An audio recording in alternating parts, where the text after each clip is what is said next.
Joining us now, Speaker of the House of Delegates in Virginia from Colonial Heights, Republican Kirk Cox. Mr. Speaker, great to have you. John, thank you for having me. Always great to be with you. Before we get to politics, Medicaid expansion, government shutdowns, the fight that's going on in the Senate and the Finance Committee, let's talk about something you really care about. The Yankees keep winning. They're keeping pace with the Red Sox, and I didn't think they would have the pitching, but I don't know. They look very tough right now, and they're unbeatable at home. What do you think?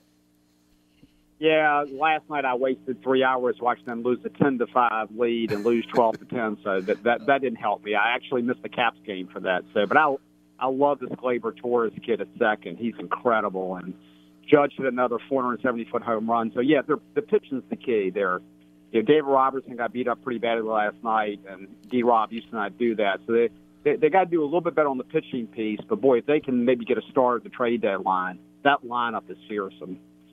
I mean, from top to bottom, 1-9. It's kind of like the way the Astros were last season, right? Where their ninth place hitter was hitting 280, had 65 RBIs. But the Yankees, remember the old Murderer's Row, or remember when San Francisco had like Mays, McCovey, Hart, and Lanier and those people? This might be the best lineup ever in Major League Baseball. You look at that Yankees lineup, 1-9. I mean, it is just unbelievable. Everybody's hitting over 300.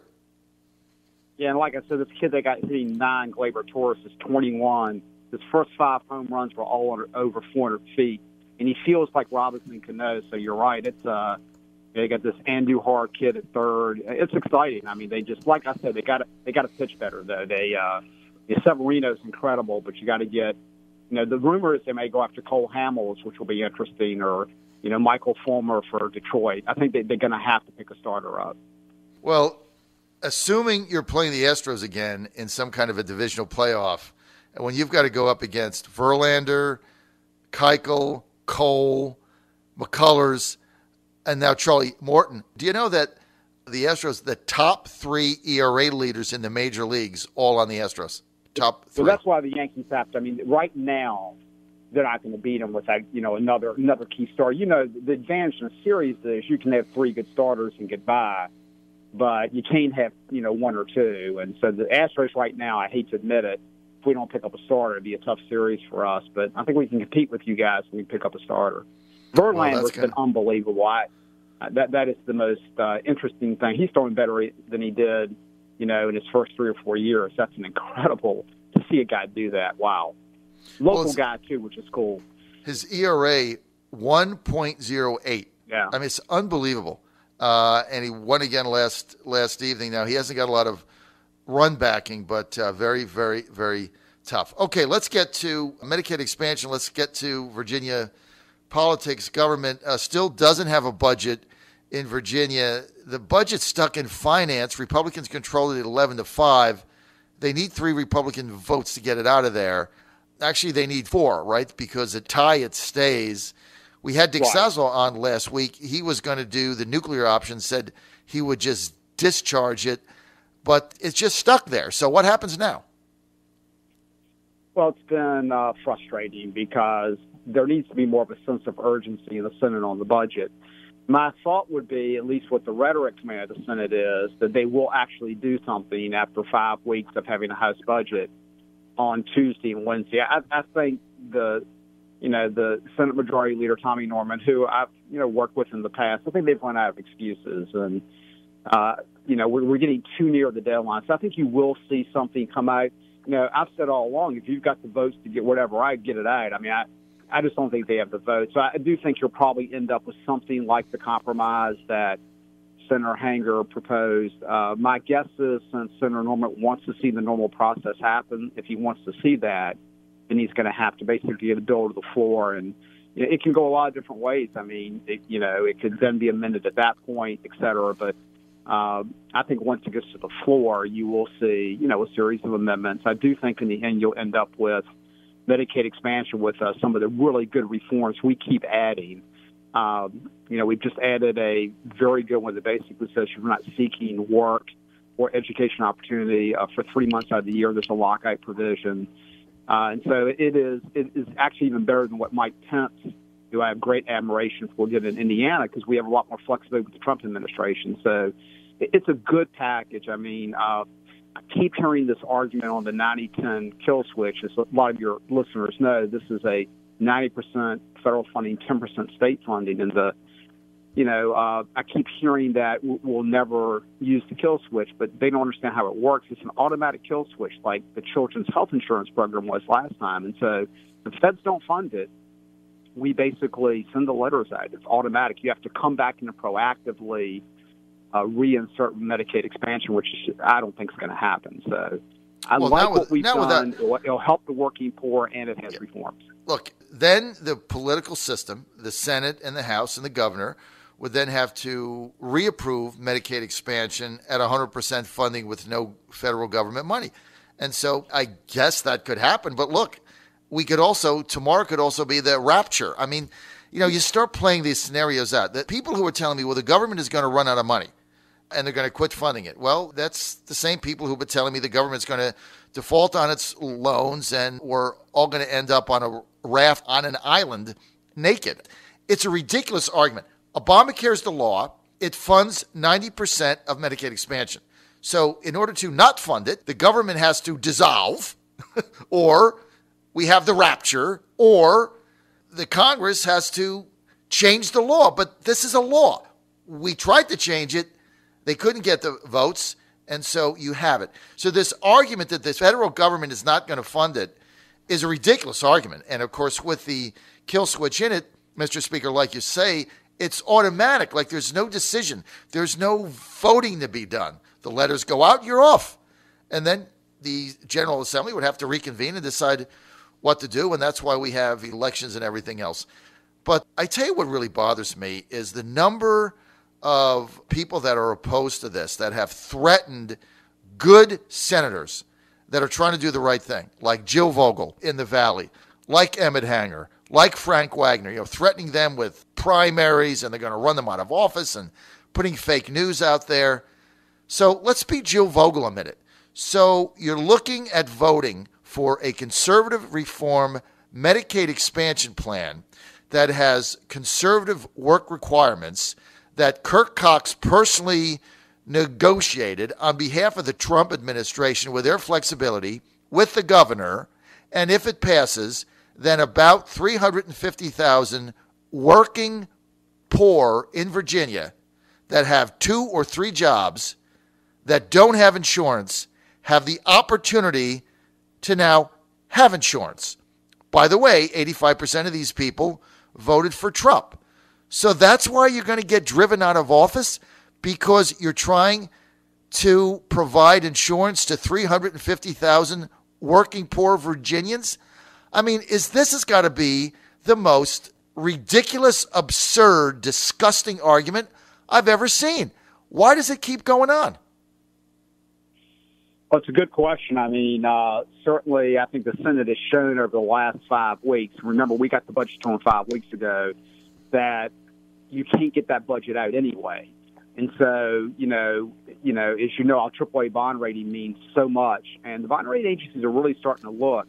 The other really, I think, very good thing for your listeners is it's a very conservative budget. I mean, we basically take all the new surplus revenue and we put it either in the rainy day fund, which is constitutional, or a reserve cash fund. We're going to have 5% of our revenues, or around $1 billion in those funds. And remember, there's a lockbox on the hospital, basically assessment that pays for Medicaid expansion. It doesn't come out of the general fund, so it's just very well crafted. And to your point, it does help the working poor.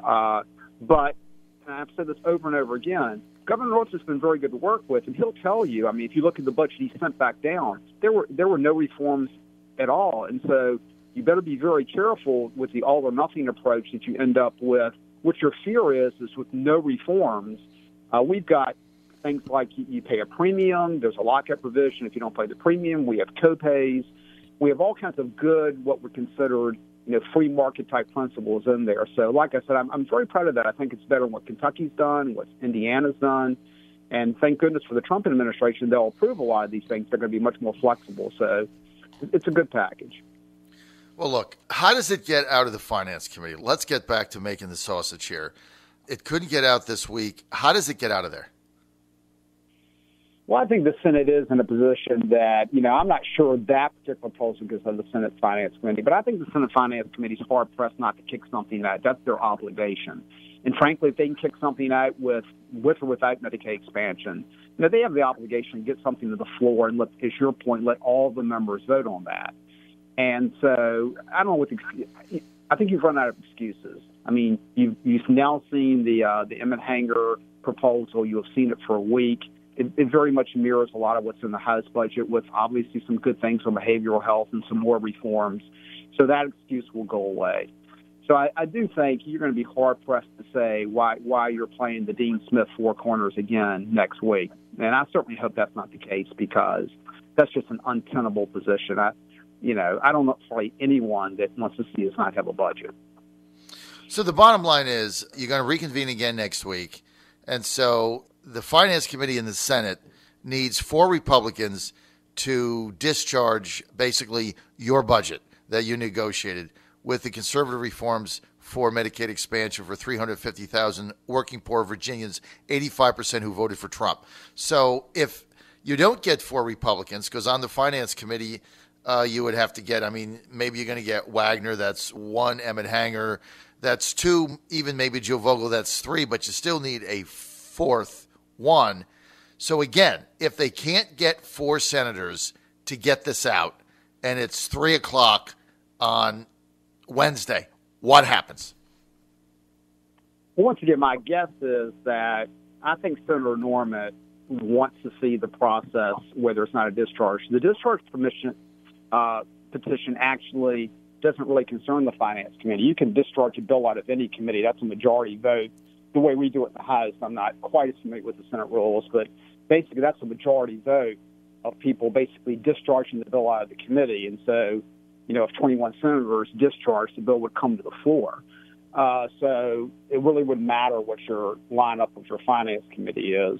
But if I understood Senator Norman correctly, I think he would prefer that process not take place. If he doesn't want that process to take place, he needs to kick something out of the Finance Committee. I think those are the 2 choices. I think Senator Sasslaw seems to have been clear, and I think Senator Hanger gave the courtesy this week, but they seem to be clear they will try to discharge next week if Finance does not act, and that's just the majority vote. The bill comes to the floor. You go into a committee of the whole, and you just deal with basically the entire body. You deal with the bill.